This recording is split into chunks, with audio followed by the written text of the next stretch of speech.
ربی اشرح لی صدری ویسر لی امری واحلل عقدۃ من لسانی یفقہوا قولی۔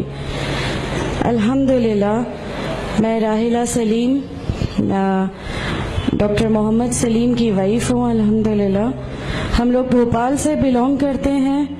میرے ہسبینڈ نے پہلے اسلام قبول کیا، ایک جین فیملی سے بلونگ کرتے ہیں۔ میں اگروال فیملی سے تھی، میرا پرانا نام مانسی اگروال تھا، اور میرے ہسبینڈ نے جب اسلام قبول کیا تو میرے لیے میری لائف کا بہت ایک شاکنگ انسیڈنٹ تھا۔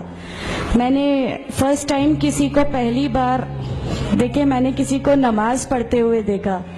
میں نے اچانک یہ اکثر کر کے ایک پرٹیکولر ٹائم ہوتا تھا اور یہ گھر سے کہیں چلے جاتے تھے، اور میں ان سے پوچھتی تھی کہ آپ کہاں جاتے ہیں، تو یہ رپلائی کرتے تھے this is none of your business, you have to do your job. تو میں بھی خاموش ہو جاتی تھی۔ باقی میرے فادر ان لا سے اکثر ان کی ڈیبیٹ اور سب کچھ ہوا کرتا تھا، بٹ مجھے نہیں سمجھ میں آتا تھا کہ یہ ڈیبیٹ کیا ہے، یہ لوگ کس بات پہ اتنا زیادہ، مطلب ان کا ڈیبیٹ اتنا ایگریسو موومنٹس پہ کیسے آ جاتا ہے۔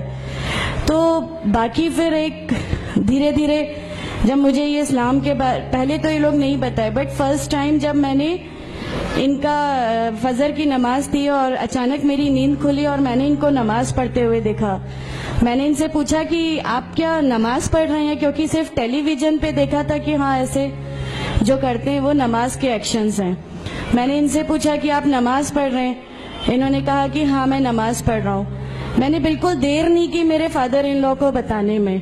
میں روم سے باہر نکل کے اور میں نے سب سے پہلے ان کو بتایا کہ پاپا جی آج ان کو میں نے نماز پڑھتے ہوئے دیکھا۔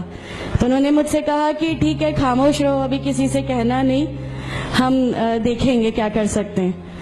اب وہ جو میری لائف کا مومنٹ تھا، وہاں سے میرے کو ایسا لگا کہ یہ کیا ہوا، مطلب یہ کیا کر رہے ہیں، ایسا کیوں کر رہے ہیں، یہ کہیں یہ کسی ایسے ویکتی سے تو نہیں مل گئے جو ان کو ٹیررزم کی طرف لے جا رہا ہے، اور یہ ایسی چیزوں میں تو نہیں انوالو ہو جائیں گے۔ ایک بہت بڑا ڈر جو میرے اندر تھا وہ، اور on that time I was pregnant, تو میرے کو ایک بہت کھلبلی سی لگی رہتی تھی کہ یہ کیا چل رہا ہے، یہ کیا چل رہا ہے۔ پھر دھیرے دھیرے کر کے جب میں ان کی بکس وغیرہ جو المیرا میں رکھی رہتی تھیں وہ میں پڑھنے لگی اور ڈھونڈنے لگی، یہ چھپا کے رکھا کرتے تھے، اور مجھے جب بھی کوئی بک ملتی تھی تو پھر میں اس کو پڑھنے لگی۔ تو مجھے اس میں ایسا کچھ لگتا ضرور تھا کہ پتہ نہیں کچھ ہے، کوئی ڈیفرنٹ چیز ہے، کیونکہ میں نے دیکھا کہ ان کے اخلاق، ان کی سب چیزیں بالکل چینج ہو گئی، جو یہ پہلے تھے اس سے یہ بالکل الگ ہو گئے۔ تو مجھے ایسا پرسنلی لگتا تھا کہ اس پلیٹ فارم نے ان کو ایسا کیا دیا جو میرے ہسبینڈ کو بالکل چینج کر کے رکھ دیا۔ مطلب الحمدللہ یہ اس سمے کوشش کرتے تھے کہ جو نبی کی سنتیں ہیں، جو ہمارے نبی صلی اللہ علیہ وسلم نے کیا، اپنی وائف کی مدد کرنا، اپنی وائف کے ساتھ کس طرح اس کے حقوق کی ادائیگی کرنا، یہ سب کچھ وہاں الحمدللہ کرنے لگے۔ اور مجھے جو ان کا یہ ڈراسٹیکل چینج تھا، جو ان کو اس پلیٹ فارم پہ آئے ہوئے 6 months یا 1 year ہوا ہوگا، وہ دیکھ کے میرے لیے ایک بہت بڑا ایک سرپرائز تھا کہ یہ کیا ہوا۔ پھر اس کے بعد مجھے لگا کہ نہیں، میں بھی اب اس کو جانتی ہوں، میں بھی اب پڑھوں گی، اور پھر میں اپنے فادر ان لا اور ان کی ڈیبیٹ سننے لگی۔ تو جینزم میں گاڈ کانسیپٹ ہے ہی نہیں۔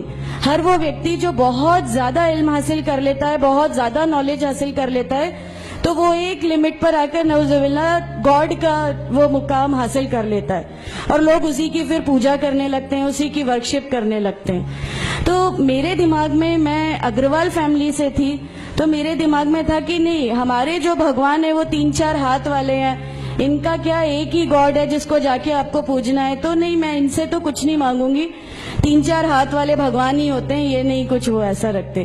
تو وہاں سے ایک تھوڑا سا ڈسٹریکشن میرے کو گاڈ کانسیپٹ کا آیا، اور ایشور ہے جو اس دنیا کو چلا رہا ہے، یہ ہمیشہ میرے ایک ذہن میں رہتا تھا۔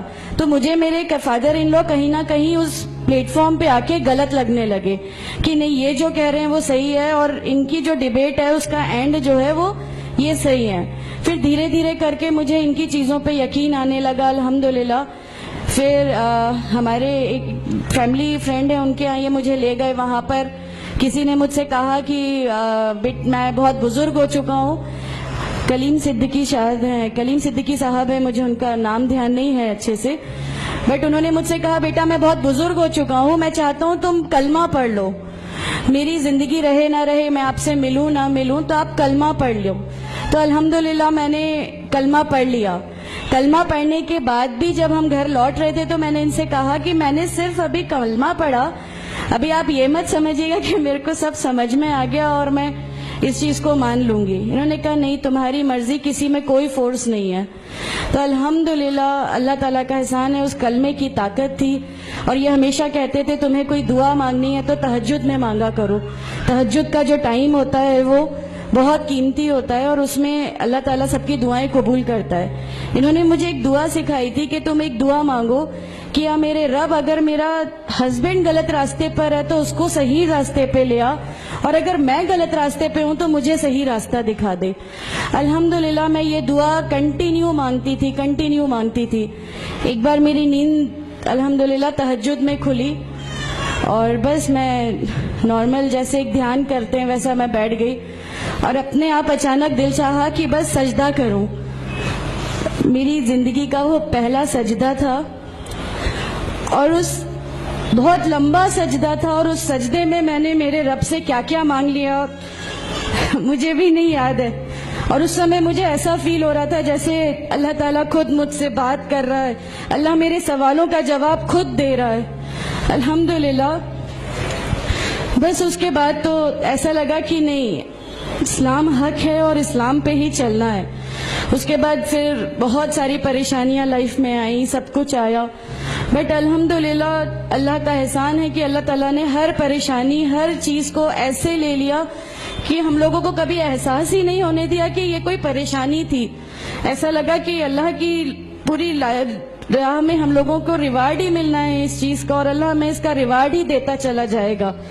الحمدللہ بس اس سمے سے شروعات ہوئی تھی دین اسلام کی. الحمدللہ آگے چل کے پریشانیاں, تکلیفیں ہر ریورٹ کی زندگی میں آتی ہیں, لیکن میں ہر ریورٹ بہن سے یہ کہنا چاہتی ہوں کہ اللہ کی خاطر آپ لوگ اس دین میں آئے ہیں, کسی اور چیز کے لیے نہیں آئے.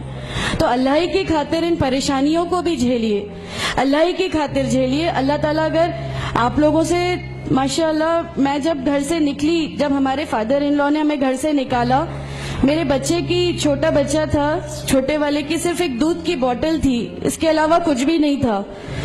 میں جاب کرتی تھی, میں نے اپنے چھوٹے بیٹے کو ماں کے یہاں چھوڑ کے جایا کرتی تھی. میرے ممی پاپا بہت زیادہ ہم لوگوں سے ڈیٹیچ نہیں ہوئے تھے, ایک محبت تھی ان کو ہم سے, تو اس محبت کے کارن ان لوگوں نے کبھی ہمارا اس لیول تک اپوز نہیں کیا جو ان لاز کی طرف سے آیا. تو جب میں میرے مائکے گئی اور میں نے اپنے بچے کو لیا اور میں نے کہا کہ ماں ہم نے وہ گھر چھوڑ دیا, ہمیں اس گھر سے ان لوگ نکالے, ایسا کر کے ماں ہے, بہت روئی, تم لوگ کیوں ایسا کر رہے ہو, کیا کرو گے, کیسے رہو گے, دونوں چھوٹے بچے ہیں, کیا ہوگا. میں نے کہا کہ ماں آپ صرف ایک ماں ہو نا, وہ مجھے 70 ماؤں کے برابر محبت کرتا ہے, تو جو رب مجھے میری 70 ماؤں کے برابر محبت کرتا ہے وہ کیسے اس دنیا میں مجھے رسوا کر سکتا ہے. صرف ایک چھوٹا سا یہ وشواس تھا. الحمدللہ اس وشواس کو رکھتے ہوئے ساری چیزیں, سب پریشانیاں ایسے اللہ تعالیٰ نے لے لی کہ اس کا میرے پاس کوئی کہنے کے لیے بھی شبد نہیں ہے. الحمدللہ. اور میں آپ لوگوں سے سب سے گزارش کرتی ہوں, اور اگر اللہ نے مجھے آپ لوگوں کی ایک ایسی بہن بنا دیا جو آپ کی پریشانیاں, آپ کی ہر اس میں, ہمارا گھر, ہماری سب کچھ الحمدللہ آپ کے لیے ہے, کیونکہ ہم لوگ ٹھان کے بیٹھے ہیں ہمارا جینا مرنا, ہماری نمازیں, ہمارا سب کچھ صرف اللہ کے لیے ہے, اور یہی لے کے ہم کو جانا ہے, کوئی جواب ہمیں نہیں ملے گی. السلام علیکم ورحمۃ اللہ وبرکاتہ.